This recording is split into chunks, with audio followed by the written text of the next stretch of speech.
여러분 안녕! 비디오 클럽의 강성원 감독입니다. 오늘은 렌즈 수업 2탄이고요.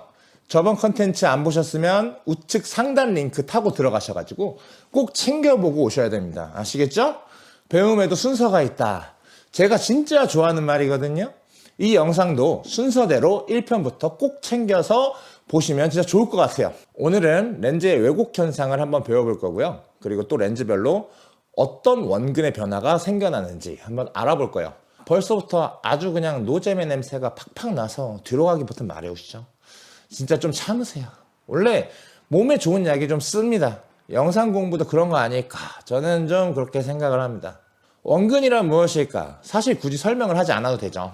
정도는 아시죠? 자, 지금 보시는 것처럼 이렇게 가까이 있는 건 크게, 멀리 있는 건 작게 이렇게 보여지는 게 뭐 이게 원근이죠 뭐. 그리고 원근의 소실점을 기준으로 벽이나 사물의 각도가 뒤로 갈수록 좁아지게 되는 거 다들 알고 계시죠? 일단 표준 렌즈가 왜 표준이냐, 뭐 이렇게 말하는 사람도 있어요. 표준 렌즈는 사람의 눈과 흡사하다. 근데 아니 뭐가 같다는 거예요 도대체. 우리 눈으로 이렇게 넓게 보였던 게 표준 렌즈로 보면 이렇게 좁아 보이는데, 자, 표준 렌즈는 우리의 눈이 보는 것과 비슷한 원근감을 보여주는 게 표준 렌즈다, 이렇게 말을 할 수가 있어요. 영상을 한번 볼까요? 우리는 원근을 이렇게 인식하고 있지만 광각 렌즈를 쓰면 이렇게 소실점의 각도가 많이 넓어지게 되고요. 망원을 쓰면 이렇게 소실점의 각도가 줄어들어요. 자, 표준 망원, 광각 다 틀어놓고 비교해 볼까요? 이렇게 완전 다르죠? 이 소실점의 각도가 사람의 눈과 가장 흡사한 건 뭐다? 바로 표준 렌즈다, 이 말입니다. 근데 일단 표준 렌즈의 특성은 조금 이따가 이어나가기로 하고 광각 렌즈 이야기부터 해볼게요. 소실점을 기준으로 벽과 길의 각도가 부채처럼 아주 넓게 펼쳐져 버렸죠. 그리고 멀리 있는 사람은 존나 작아졌어요. 아니, 작다기보다는 저 멀리 떨어져 있다라고도 할 수 있을 것 같아요. 자, 이 장면을 표준 렌즈로 찍었던 장면이랑 비교해 볼까요? 이거 봐봐요. 지금 딱 봐도 훨씬 멀어졌잖아요. 그렇죠? 이렇게 광각을 쓰면 Z축의 깊이감이 더 멀어진다. 이거를 여러분들이 눈으로도 확인하실 수가 있어요. 광각 렌즈는 이렇게 렌즈에 가까이 있는 건 크고 더 가깝게 묘사하고 멀리 있는 건 더 작고 더 멀게 묘사한다는 거 이제 아시겠죠? 자, 한번 볼게요. 정권 찌르기 하는 걸 찍어볼게요. 좀 어때요? 뭔가 좀 심심하죠? 그렇죠? 그리고 이번에는 광각 렌즈로도 한번 찍어볼게요. 아까보다 어때요? 주먹이 렌즈에 멀리 있을 때는 작았다가 렌즈에 가까워졌을 때는 강조되어서 커지는 걸 보실 수가 있죠. 거의 이 정도면 그냥 원피스에 나오는 고무고무 펀치예요. 그쵸? 이렇게 래퍼들이 랩을 하면서 핸드 사인을 할 때도 광각 렌즈를 활용하면 핸드 사인하는 모습을 더 다이나믹하고 드라마틱하게 표현할 수가 있고요. 망원 렌즈를 쓰면 그냥 허공에 허우적거리는 것처럼 보일 수가 있어요. 어때요? 신기하죠? 자, 지금 보시는 건 표준 렌즈의 바스트샷이에요. 뭐 아무런 특이사항이 없죠. 하지만 이걸 광각 렌즈로 바꾸게 되면 인물의 생김새가 많이 바뀌는 걸 확인하실 수가 있어요. 뭐 비슷하지 않아요? 이런 사람도 있을 것 같아요. 그렇죠? 근데 그런 분들은 지금 영상 수업 들으실 때가 아니에요. 진짜 안과부터 좀 가보셔야 될 것 같아요. 농이고. 자, 여러분들은 뭐 화면에 지금 보이는 이 친구를 실제로 보신 적이 없겠지만 제가 봤을 때 제 눈으로 보는 거랑 가장 똑같이 이 친구를 담아주는 건 이 표준 렌즈예요. 저뿐만이 아니라 여러분들의 눈으로 보는 것과도 가장 비슷하게 담아주는 게 바로 표준 렌즈겠죠. 근데 광각 렌즈는 많이 다르죠. 이렇게 광각으로 인물을 찍으면 코가 눈에 띄게 커지거든요. 마치 코봉이 같죠. 어쨌든 그거에 비해서 눈이랑 입술은 상대적으로 작아져요. 이제 뭐 귀는 보이지도 않아요. 그리고 인물이 고개를 들면 턱이 비정상적으로 강조가 되고 고개를 숙이면 이마나 정수리가 심하게 강조돼 버리죠. 자, 이런 식으로 인물이 조금 더 못생기게 표현돼 버린다, 이 말입니다. 이렇게 말을 해도 되나? 어쨌든 그래서 우리는 광각 렌즈로 인물의 바스트샷까지는 잘 촬영하지 않는 거예요. 사람을 실제보다 멋지게 촬영해줘도 모자란데 일부러 이런 식으로 촬영을 해야 될 필요는 없으니까요. 봐봐요. 이게 상대적으로 어깨도 좀 좁아 보이고 그러지 않아요? 근데 이건 아주 일반적인 경우를 말하는 거고, 왕가희 감독님의 타락천사라는 영화에서는 일반 광각도 아닌 초광각 렌즈로 인물의 바스트샷을 막 찍기도 하고 그러거든요. 당연히 인물의 생김새와 형태는 심각하게 왜곡되고요. 그리고 인물의 생김새도 굉장히 기이하게 일그러져 있습니다. 근데 또 뭐 금성무라서 멋있는 것 같기도 하고, 그쵸? 이거는 금성무라서 그런 거고. 하지만 이건 왕가희 감독님이 이 영화 속의 시대상을 살아가는 홍콩 사람들의 혼란스러운 감정을 담아내기 위해서 또 이렇게 찍으셨다고 하더라고요. 역시 가희 감독님입니다. 지려버립니다, 진짜. 이렇게 영상과 영화에는 정답이 존재하는 것이 아니라 일반적인 경우라는 게 존재하고, 일반적인 경우라고 하는 거는 감독과 촬영 감독의 의도에 따라 얼마든지 비틀고 형식을 파괴할 수 있다라는 것도 꼭 알고 계시면 좋을 것 같아요. 자, 그러면 바스트샷이 아니라 롱샷이나 풀샷 같이 넓은 샷 사이즈는 광각으로 인물을 촬영하는 게 별 문제가 없다는 얘기일까요? 라고 물어보실 수도 있는데요. 뭐 대충 맞습니다. 지금 이렇게 광각 렌즈로 찍은 인물의 롱샷을 한번 보자고요. 어때요? 인물이 막 왜곡되어 보이세요? 뭐 그럴 리가 없죠. 왜냐? 이렇게 되면 인물도 렌즈랑 멀고 배경도 렌즈랑 머니까 원근 때문에 생겨나는 시각적 이질감이 생겨날 리가 없는 거예요. 애초에 롱샷은 이렇게 광각 렌즈로 촬영하는 것이 일반적인 경우다라고 말을 할 수도 있을 것 같아요.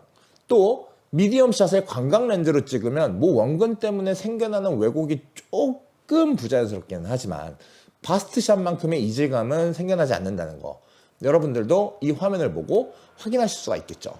우리는 이런 왜곡 현상과는 별개로 광각 렌즈 특유의 왜곡 현상을 또 찾아볼 수 있는데요. 그건 술통형 왜곡이라고 부르는 현상이에요. 영어로 배럴형 왜곡이라고도 합니다. 마치 물고기의 눈처럼 화면의 중심이 바깥으로 배불뚝이처럼 부풀어 오르는 현상을 얘기하는 거예요. 이 술통형 왜곡 현상은 같은 미리수를 가지고 있는 렌즈라고 하더라도 제조사 측에서 얼마나 이 왜곡 현상을 억제하려고 하였는가, 그런 거에 따라서 덜 생겨나기도 하고 더 생겨나기도 하고 그렇습니다.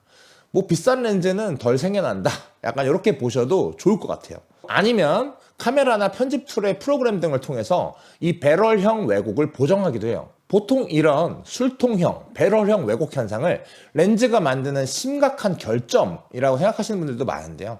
그런 생각은 좀 상대적인 거여가지고, 또 많은 영상 창작자들은 이 술통형 왜곡 현상을 그냥 또 하나의 창의적 표현 수단으로 활용하기도 하고요. 오히려 술통형 왜곡 현상이 강조되는 렌즈를 어떤 장면에는 더 선호하기도 합니다. 자, 그럼 이제 다음 영상을 한번 봐볼까요? 같은 사람인데 키 차이가 너무나 달라 보이죠? 특히 인물의 등신수가 너무나 확연한 차이를 보여주고 있어요. 뭐 당연히 왼쪽은 광각으로 찍은 모습, 오른쪽은 망원으로 찍은 모습인데요. 광각 렌즈는 이렇게 화면의 끝으로 갈수록 피사체가 길게 늘어나게 돼요. 지금 보시는 영상에서 화면 끝에 물체나 인물이 길쭉하게 왜곡된 걸 보실 수가 있죠. 그렇기 때문에 광각으로 찍은 인물의 영상은 아주 길게 다리가 늘어난 것처럼 보이게 되는 거예요. 한때 이 현상을 가지고 키 커 보이게 사진 찍는 법이라는 것도 유행하기도 했죠. 근데 다리만 늘어나는 게 아니고 신발도 사이즈가 꽤 커졌네요. 그렇죠? 완전 그냥 왕바리가 돼버렸어요. 그렇죠? 이렇게 왜곡은 인물의 신체 비율도 바꿔줄 수 있다. 진짜 재밌지 않나요? 이렇게 광각 렌즈의 특징은 다양하게 활용되어지는데요. 우리가 집을 구할 때 인터넷에서 이런 사진들을 보면서 와 진짜 넓은데? 하고 실제로 찾아가 보면은 이게 쥐꼬리만한 집인 상황 많이 겪잖아요. 그렇죠? 그것도 다 이런 광각 렌즈의 특징 때문에 생긴 상황이다 라고 말을 할 수가 있겠죠. 자, 이렇게 광각 렌즈의 왜곡을 인물의 다이나믹한 동작을 담고자 할 때, 동작의 표현을 더 드라마틱하게 강조해주고 싶을 때 활용하기도 합니다. 예를 들어 댄서가 춤을 출 때, 아니면 액션씬을 강조하고자 할 때, 스포츠의 다이나믹함을 표현하고자 할 때 자주 쓰이게 되겠죠. 화면의 주변부 프레임으로 갈수록 사물이나 물체의 상이 길어져 보이는 왜곡뿐만이 아니라 인물이 앞으로 주먹이나 팔을 뻗을 때에도 훨씬 광각 렌즈가 다이나믹하게 보일 수밖에 없어요. 근데 저는 영상 수업을 오랫동안 해봐가지고 압니다. 어떤 분들은 지금 시점에서 근데 내가 영상을 만드는데 왜 이런 걸 알아야 되는 거지? 하고 궁금해 하시는 분들도 계시더라고요. 이해합니다. 그럴 수도 있죠. 그렇죠? 하지만 지금 이 영상을 보고 계시는 분들 중에서 대부분 다 보시면은 영화, 광고, 뮤직비디오, 드라마, 웹 콘텐츠 같은 영상물을 만들 계획을 갖고 계시는 분들이 아마 이 영상을 보고 계실 거예요. 그렇죠? 자, 제 말이 맞다면 여러분들은 촬영을 할 때 80% 이상의 순간은 인물을 촬영하고 있을 거예요. 맞죠? 지금 저는 렌즈를 어떻게 활용하였느냐에 따라서 인물의 생김새가 성형하는 것만큼 드라마틱하게 변화가 생긴다라는 걸 이야기를 하고 있는 거거든요. 게다가 여러분들이 어떤 렌즈를 선택하였는가는 인물의 동작을 더 역동적이고 다이나믹하게 묘사할 것인가, 정적으로 묘사할 것인가를 결정하기도 하고요. 인물의 심리 및 감정을 묘사하는 주된 수단이 되기도 합니다. 그러니까 우리 일단 한번 달달달달 외워보면 어떨까요? 그죠? 자, 그럼 이제 망원 렌즈의 왜곡의 특성을 알아볼까요? 어떤 분들은 망원 렌즈는 왜곡이 없는 거 아니냐라고 하시는 분들도 종종 계시더라고요. 망원 렌즈는 광각 렌즈만큼 왜곡이 드라마틱하게 두드러지지 않을 뿐이지 있긴 있습니다. 확연하게 있어요. 특히 배경 공간의 압축이 일반적인 표준 렌즈보다 훨씬 더 크게 두드러지게 됩니다. 한번 영상을 볼까요? 이제 소실점을 기준으로 벽과 사물의 각도는 아주 완만해졌고요. 가까이 있는 사람과 멀리 있는 사람의 크기 차이도 대폭 줄어들었어요.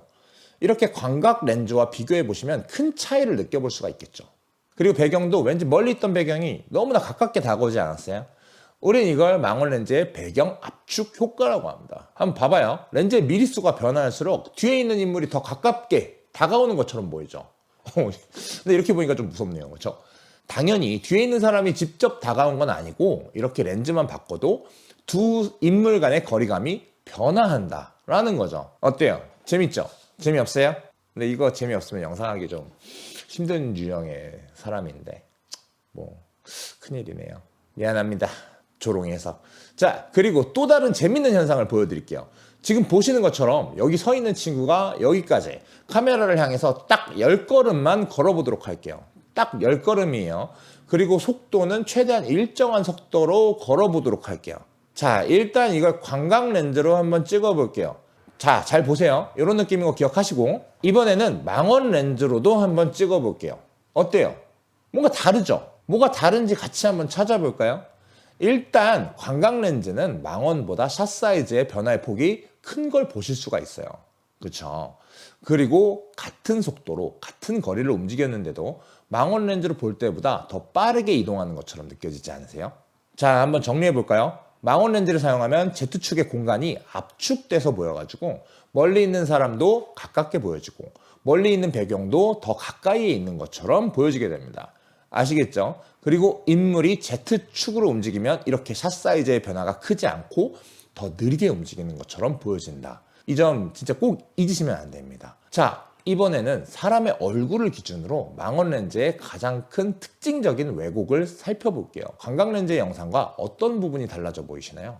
일단 이렇게 말하면 뭐하지만 망원으로 찍은 영상이 더 살이 쪄 보이지 않으세요? 코보다 카메라와 멀리 있는 귀와 턱, 그 주변의 볼살 등이 화면상에서 Z축이 압축되어 크게 강조되기 때문에 일어나는 현상입니다. 뭐 그냥 살이 더 쪄 보인다 이 말입니다.